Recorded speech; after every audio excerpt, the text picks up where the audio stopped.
love for jazz. And when Greg Seltzer introduced me to this project, I was just like, oh, wow, this is really, really dope. And so I'm really happy to have this opportunity to actually work with you guys and talk with you guys about your music. Um, Welcome. Thank you Thank so you. much. We feel so blessed to To be be working with here. you as well. We are so excited. Uh, that's me, myself, and I. I'm so excited to be sitting here and talking with Margee and Premik. I know it's written down, but like, tell the people how this idea for Oneness-World was birthed. Mm. Well, I think that Premik and I both deeply believe in the oneness of all being within all humanity. And I, in my beliefs, I take that even a step further, where I believe in the oneness and the interconnectedness of all that has been created in this realm and beyond. So there truly is an underlying spiritual message to every song that the listener who has an open heart can Mhm. really tune into. The song was initially my inspiration, our opening track, Oneness. And I begin with my very spiritual spoken word, which sets the scene for the album. There is only one heart, the heart of our oneness. And then I asked our band members to create the Big Bang Theory and the creation of life with their instruments. And it's a kind of a freestyle, and it's you can really, really sense that. And from that point, I handed it over to I said, okay, Premik, I've got this beginning down, you know, how is it going to unfold for you? Right. And the body of the song actually was born in a seed form back in the early 90s. I was just experimenting, playing around with different jazz fusion musicians.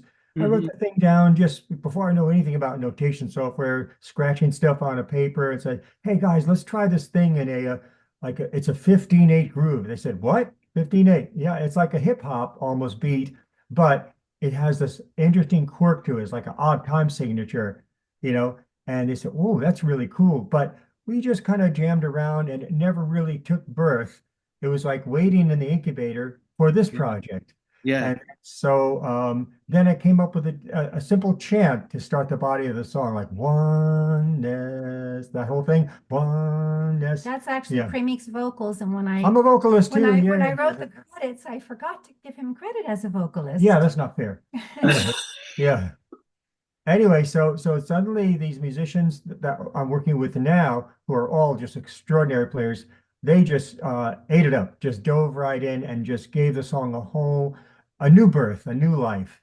And also the term oneness world, actually, you could have said many things like a world where all is harmony or a world of oneness, but a hyphenated world, it's like a mantra, Mm. has a special magic to it. My yoga and meditation teacher, Sri Chinmoy, used hyphenated words all the time to express something that normally is not expressed with a word or two, or would have been a whole sentence. But the word oneness world, you can just say oneness world, and suddenly you get the image like, wow, everybody is one. Like in the world, it can be a world of oneness. Right. Mhm. It's a reflection of our oneness when the words come together. Hmm. Mm. Musically, I was drawn to it, and maybe because I understand that era of music. And then when Margee was talking about creating the Big Bang Theory, I was, uh, I was, my reference is some of the things from like the Yellow Jackets and from Yeah. Deodato, with his also Zach's. Let me mess it up. The theme from 2001. Oh, yeah, Ah, yeah, yeah, yeah, okay. yeah, yeah. And it was great. I was, yeah, definitely in a groove there. And this record, like the whole album, takes you on a musical journey because it kind of dips its toes into different things. Um, but at the same time, it is rooted in jazz. It's rooted in improvisation, and And it doesn't matter what instrument you pick up, whether it's the sax or the flute or the iwi, you are playing your ass off. Oh, thank you so much. That's so kind. Coming from you, that means a lot. No, man, it's just like every single piece. It's a needle drop. It's kind of like, wow. Mhm. Yeah, It's a real wonderful. that's been the response. That has. Yeah, no, and it's like a showcase for your virtuosity, and it's so unusual. And obviously, everybody has picked up on the fact that the one of the things that makes this project so different is the addition of these spoken word elements. Right, Mhm. right. That does make a huge difference. So, Margie, were you a poet in a previous life? Ah, You know, it's truly unbelievable what is going on with me. I think that my father was a linguistics professor, spoke 20 languages, 8 languages. He was European. That's how I have my dual nationality. I'm half European and was schooled in both countries. And of course, my first language is French, so I'm bilingual. And so my father, being a linguist, everything was words, words, words. It was fascinating. Any person he met, when he would ask them their name and they would say their last name, he would go on a monologue tracing the last 1,000 years of the history behind how their name developed and where it came from. And there were these nomads that went from here to here, and then that word changed to this. So words. And my mother was a writer, and she was a best-selling author and wrote over 30 books. And so there was Hold on a always, second. How does one raise a family and write 30 books? That's yeah, wild. pretty unbelievable. So I had extraordinary parents in the realms of, writing. And there was, like I told Premik, like growing up at the dinner table, the discussions, there was debates about Dante and Chomsky was a family word. And so it was a very different, even though for the most part I grew up in this country, I felt like I was just a European girl living here. Mm-hmm. And as I say, I did live about 15 years in Paris, and I lived and worked in 21 countries. I worked internationally promoting fashion around the world. I worked in the music industry, attending world music festivals. I worked as a translator in world music, Celtic music. So I have a very strong international background before marrying this guy and settling in this. I still have a home in France, but so I also worked as a Montessori teacher for many years, teaching French to children. And during that time, I couldn't find anything that satisfied me. I had to write my own books, write my own poetry, write my own songs, and I taught the French language through music. So I wrote hundreds of poems and hundreds of little songs, and all in French. And I think that, and also I began a number of years ago writing a book that I'm hoping next year to finish. It's a gorgeous book. It's called The River Thread.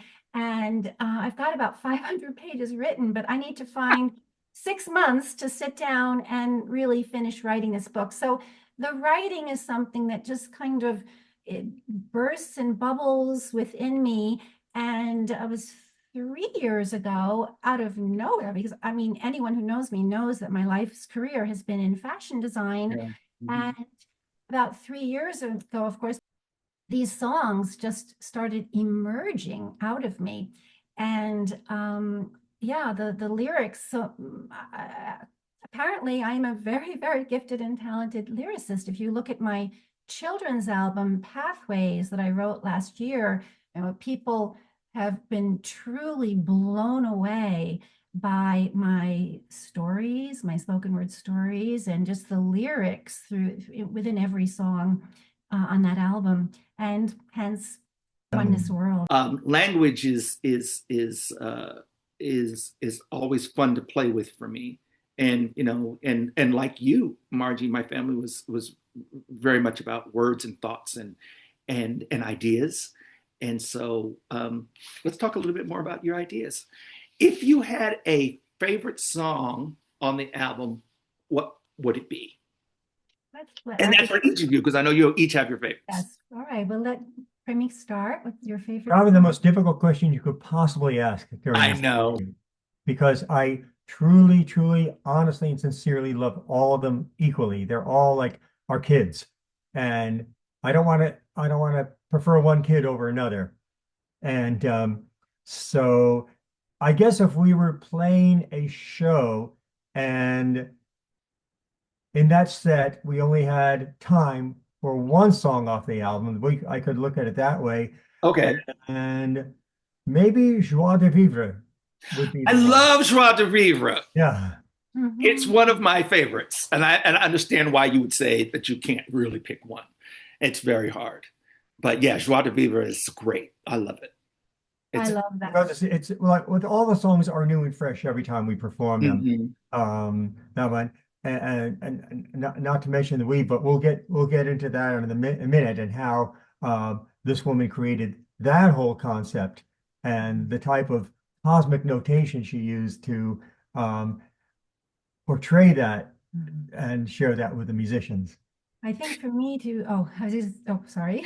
No. I guess to say but you asked to pick our favorite song. Mhm. Um, as Premik expressed, it's very difficult to choose a favorite because every song is so personal. They are our babies. I love every song on the album, and I do feel that every song is a masterpiece in its own right. I would have to say that Catwalk, A Stitch in Time would be my favorite. That song was literally it arrived like a tsunami from my soul. Mm. As I have just expressed, fashion has been my main life career. I began sewing when I was 7 years old. My grandmother was a doll maker. I worked in a factory when I was 15 years old. I was accepted to the Fashion Institute of Technology at 16 years old. I first began learning of some of the tragedies that have taken place in this industry when I began FIT, so as a young teenager. And I love fashion. I worked in Paris at all the couture shows. I wrote international fashion trend reports. I promoted Paris fashion around the world. I worked with Yves Saint Laurent, Givenchy, these top designers. I would be pinching myself. How is it possible that little me found myself in this place? So fashion has been my life. I also, for the last 20 years, have been participating in sustainable fashion conferences around the world and teaching sustainable fashion on the university level in France, in Tokyo, and to my own fashion design students.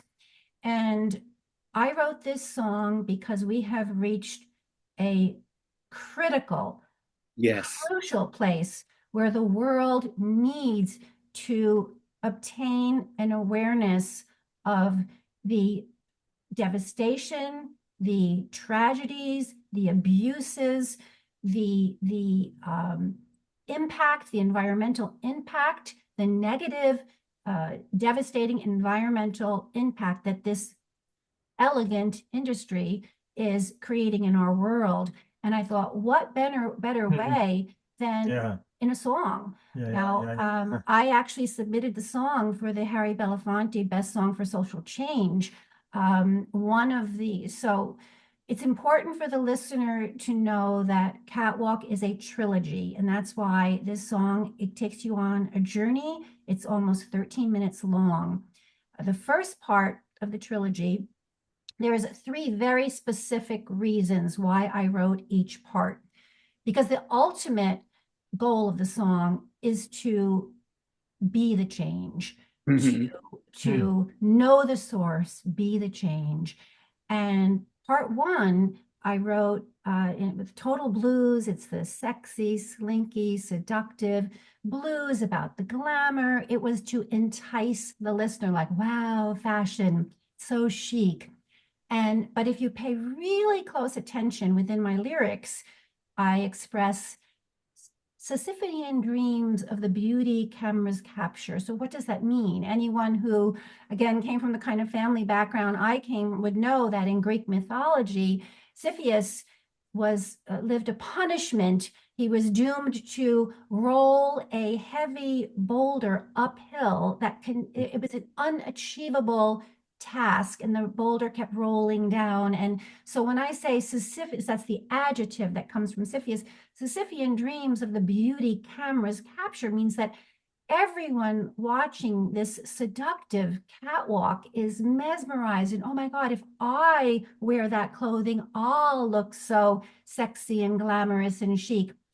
But then if you pay careful attention at the end, my voice in a very eerie way comes in and says, a stitch in time. And what do I mean by that? I mean from this adage that you can repair a problem when it's small, but if you don't attend to it right away, it will become much larger and out of control and very difficult to fix later. So part 2 of the trilogy is pure jazz. I told Premik, the band members, I said, look, I want that Miles Davis feeling in there. I want pure jazz. All of these, I sang the demos, I created the melodies. In part 2, I trace about 150-year evolution of the creation of couture fashion in Paris. The first couture house was created by Charles Frederick Worth in 1858. He was the first to use models to display his creations, and he was the first to sew labels within clothing. So Charles Frederick Worth, who actually was a British man but lived in Paris, worked in Paris, created the first couture collection. And then throughout that part 2, it's really magical, and it's kind of fun just, talking about the history, going into Coco Chanel and the Paris designers, and then how little by little that evolved right up to the creation of ready-wear today. And I really talk about I highlight the important events like the Battle of Versailles. Of course, everyone in the fashion industry knows about this, but that was what put New York designers on the map in 1973.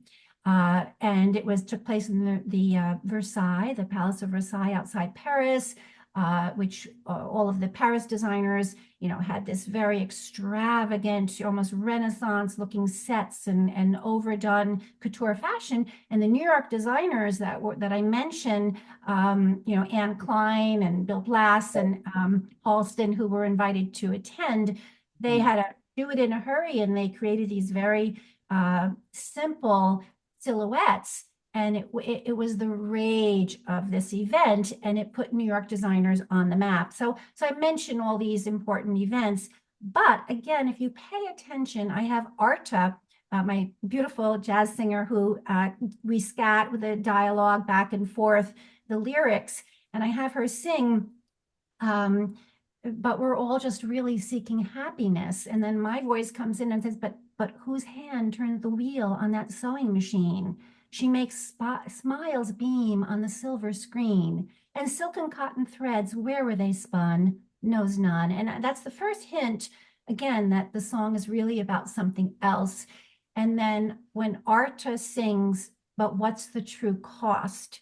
And then I come into part 3 and I say the true cost, and I trace the 100,000-year history of humans wearing clothing. And it's powerful. I created every note in that. I told Premik, when I talked about the birth of the gentle needle hearts, arts, embroidery, and tapestries in the Middle Ages, I said, take out that little recorder flute. I want to hear I played some music from the Middle Ages for him, to inspire him. When I talk about the birth of the sewing machine, I said we have to find a recording of sewing machine, to put in the background. I told the musicians, as soon as I start speaking of the onset, the creation of factories, I needed the piano keys, like to be, just deeply suppressed. And so we really begin to, I told Zach Brock, our incredible virtuoso violinist, I said, when I speak of the tragedy at the Triangle Shirtwaist Factory, I said, I want your violin to cry. You have to hear these girls crying, all these girls who lost their lives so tragically from that fire. And so basically it's a song to inspire social change. And then in the last couple of minutes, I just like almost like with bullet points, like, the exploitation of child labor, the unsafe working conditions, the toxic, the pollution, our waterways being, I just on and on and on. People don't realize that by purchasing synthetic textiles that, in washing machines, this is all going out into the environment. And so it's a song for social change. I would say it's the most powerful song ever written about fashion ever.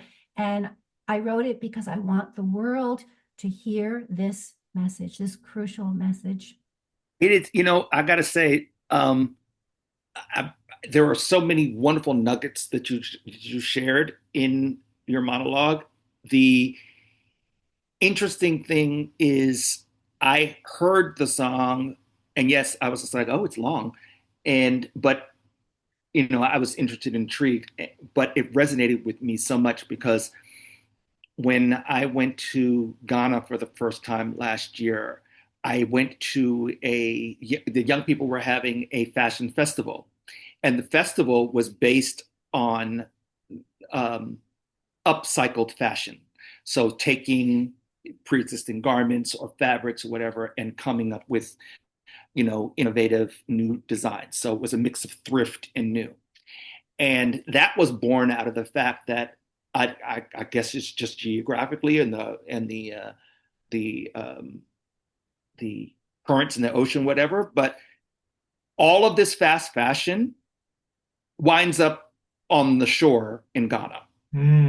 Oh, Terrible. in the Pacific Ocean, there's I forget how many square miles of thousands of garments that were thrown in the garbage that are floating on top of the Pacific Ocean. It's In the like something plastic like a and the 100,000 garments, miles. it's absolutely crazy. And there was this video of the kids out on the beach actually cleaning up all of this debris of the garments. Mhm. And it really resonated with me. So I could not believe the timing of this piece coming into my world and kind of reinforcing that this was an important issue that people weren't paying attention to, because I do spend a lot of time on Instagram, and I do see the influencers wearing their Fashion Nova and their Shein, Shein, and Boohoo Man, et cetera, et cetera, et cetera, and to a lesser extent Zara and H&M, all the fast fashion, which is out there, and no one thinks about the consequences of, oh, okay, well that trend is over. Next, and The whole concept of throwaway fashion. I mean, yeah, fashion is not garbage. Fashion is not garbage. yeah, And well, I apparently don't it is. believe, yes, I mean, I don't believe that any textiles, any garment should be thrown away. I think every bit of textiles can easily be and should be recycled. I believe that every state in the United States should have a textile recycling center. And, these fibers, they can be chopped down and they can be, respun Mm. into new textiles. Mm. Absolutely true.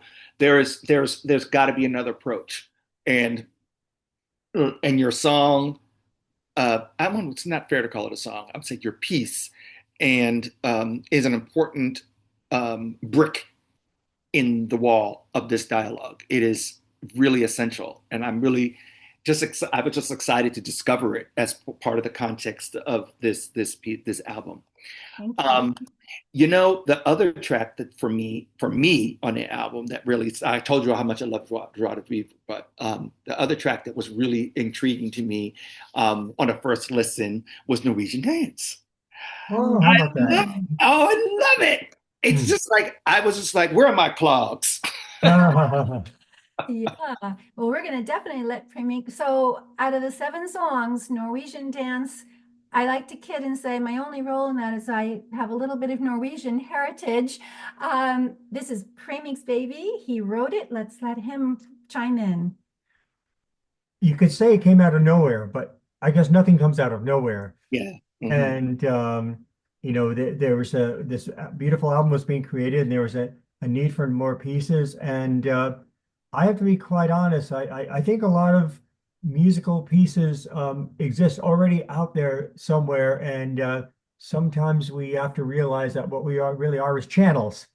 We tune into a certain frequency, Mhm. and somehow I end up tuning into the Norwegian Celtic type frequency. And there's one of the great saxophonists who I strongly admire, and I don't know if he's still active or not, is the Norwegian saxophonist Jan Garbarek, Ah, who did so much great music over the years with Keith Jarrett and so much great music on his own.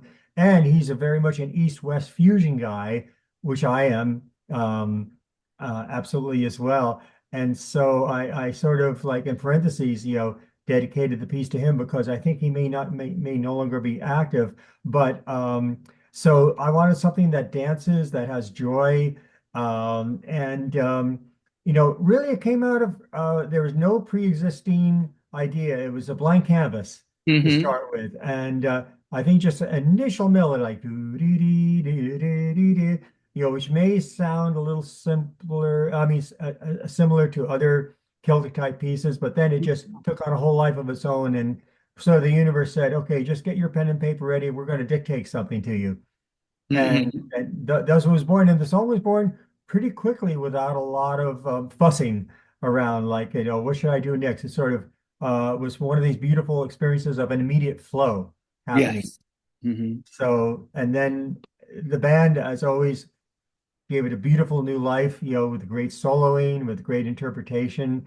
Todd and his magical, I think it was like a Turkish frame drum, very, very similar though to the Irish bodhran, the Irish like big frame drum. They have virtually the same sound. Hmm. So that gave it the beautiful ethnic type feel, and we just took it, ran with it. I just can't tell you how much fun it is for me to listen to that record. Mhm. It's fun.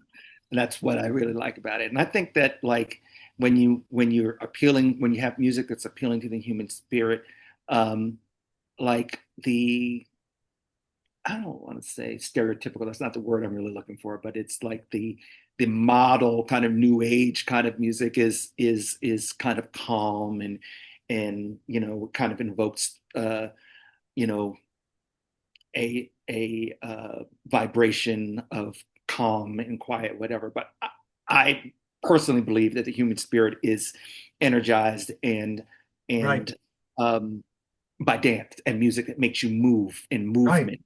And Mhm. so, The soul yeah, sing, yes. That makes yes, the soul sing, yeah. I think all paths lead to the goal. There are many paths up the mountain, and yeah, that's why very often a great classical work, you take Beethoven's, one of Beethoven's symphonies, and it has so many different colors to it, mhm, all within one mega piece. Uh, yes, and that's what I believe an album should be. Yeah, I mean, the new age genre is something very, very beautiful and should always continue to flourish. But I always believe in albums, unless you want to just have specifically an album for yoga, yeah. for massage, for purely just for meditation.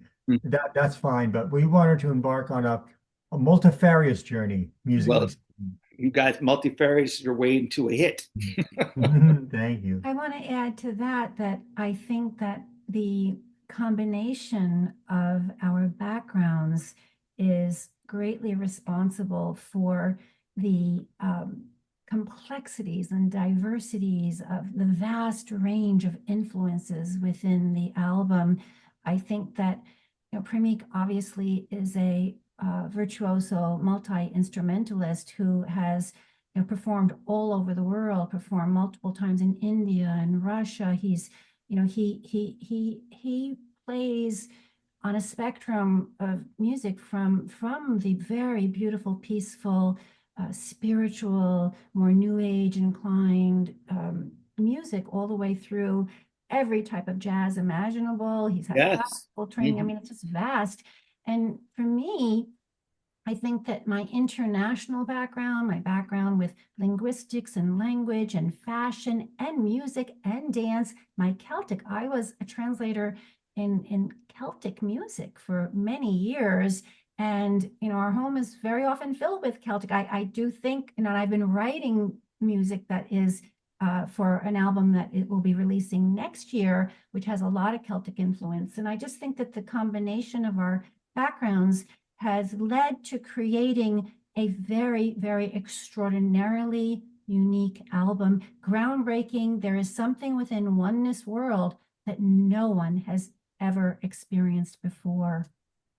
I think that it's important that we acknowledge that everyone if they're bringing their whole self to a situation, that everything that is in their background comes to their interactions with people in the group. And so, the fact that this record had a genesis with you, Margee, and then Premik would then take your ideas and bring life to them, and then when you brought it into the group, the ensemble, and Right. Exactly. they added even more layers and complexity to it, that's really, kind of reinforces, in a very, musical sense, what oneness is all about, right? Yes. Taking it back to the theme. And Mhm. so I think that's why the music is so relatable.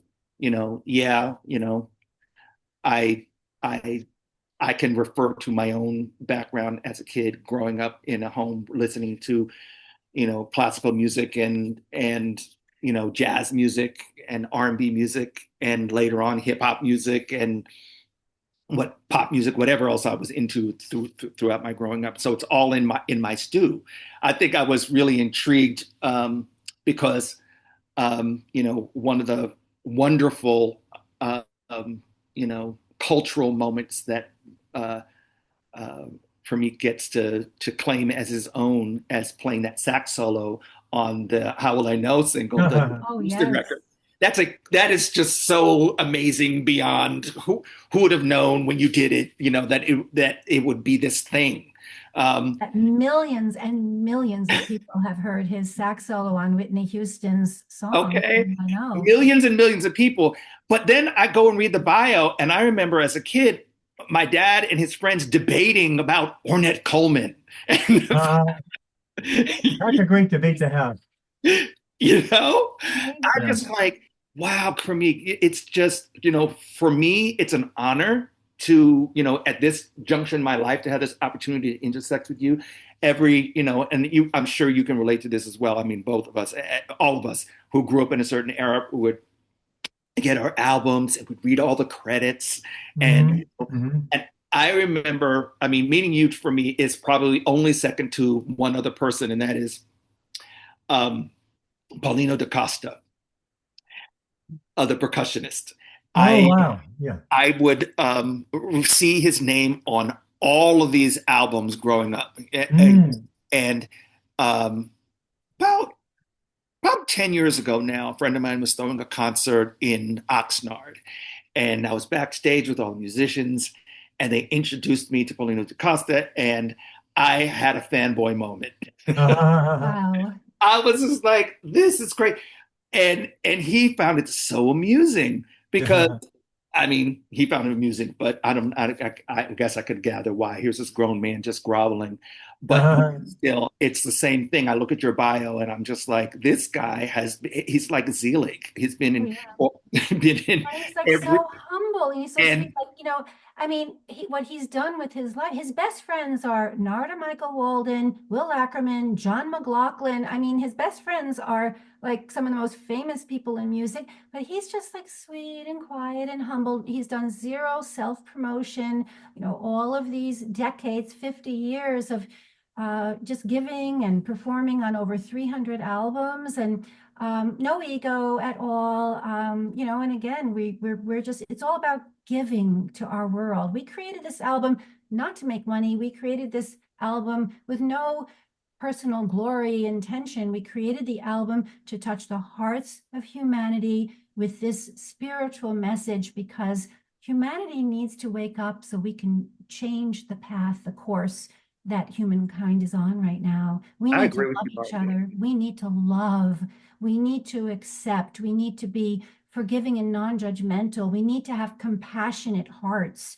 And Mhm. we wrote this song to inspire compassion and joy, and for people to understand that in spite of man's destruction, there is still beauty in this world, and you can feel that beauty within this album, within the message that we convey through our songs. Let me go But back to also, something you said before about Premik's humility. And I kind of have the same philosophy, and that is letting the work speak for itself, because your body of work absolutely screams accomplishment, without having to speak your own praises.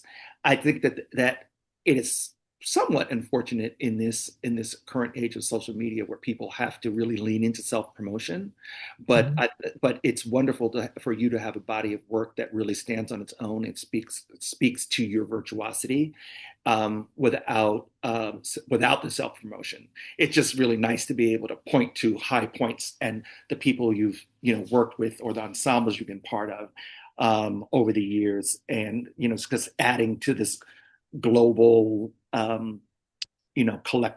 collection and collective of beautiful music. So I'm I just wanted to land that plane and let you know that I see you, Premik. I see you. So sweet. Thank you so much. Yeah, Really, very kind. and add to that, I mean, we have hundreds of photos in our home of Premik with Carlos Santana, young boys hanging out, playing tennis together. He'll tell me stories of him and Carlos taking a little car ride down to Florida together and stopping at a motel, and I mean, and of course, performing with Carlos on, Swing of Delight, with Herbie Hancock, with Wayne Shorter, and but again, Speaking of which, Thornton, are you familiar with that album, or did I help you get familiar with The Swing of Delight? Because it's an extraordinary record with Carlos.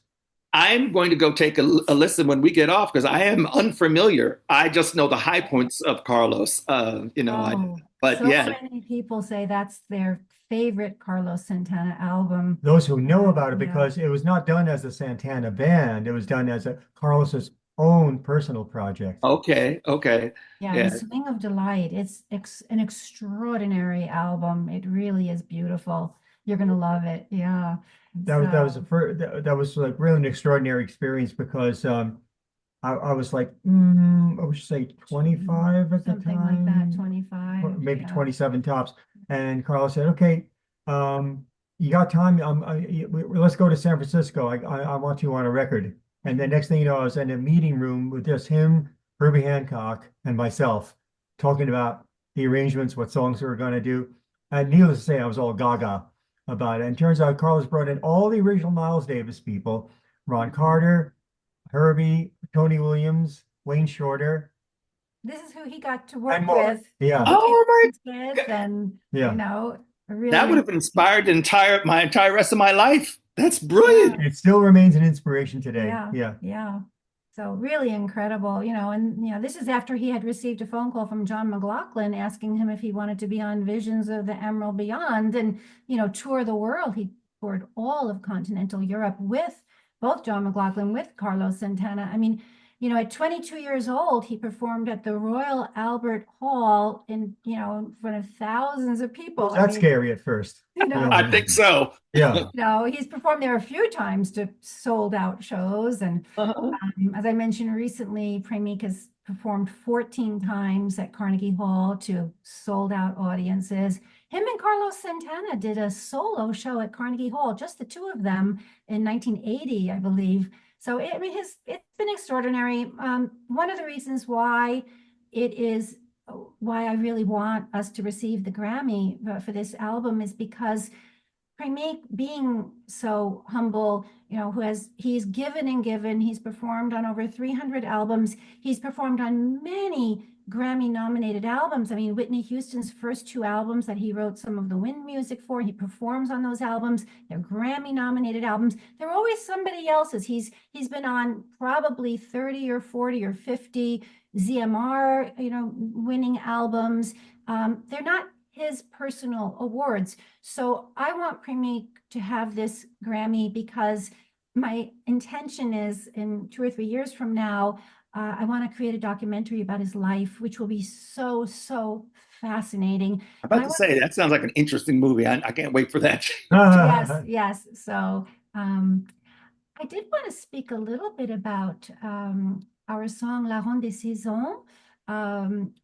should I do that now or? Yeah. We're gonna have to land the plane. We're coming up on an hour. So yeah, if you want to close out with talking about La Ronde de Saison, that sounds fabulous. Okay. I think La Ronde des Saisons, which obviously to anyone who understands French means the cycles of the seasons, the perpetual unfolding of time.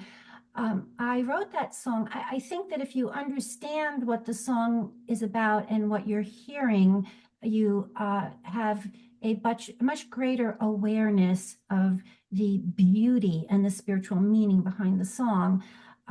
So I start out with my spoken word it's interlaced with Zach Brock's violin and Premik's Bensuri flute, wooden flute.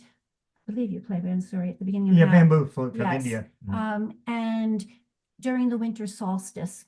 So that's what you're feeling. You're feeling that little darker time of retreat at the beginning of that song. And then little by little, I have Premik adding a little more light into his instrument because we are leading into a holiday called La Chandeleur in French, which is the holiday of the light. It's actually on my birthday, February 1st. And it's the day that we celebrate the return of the light.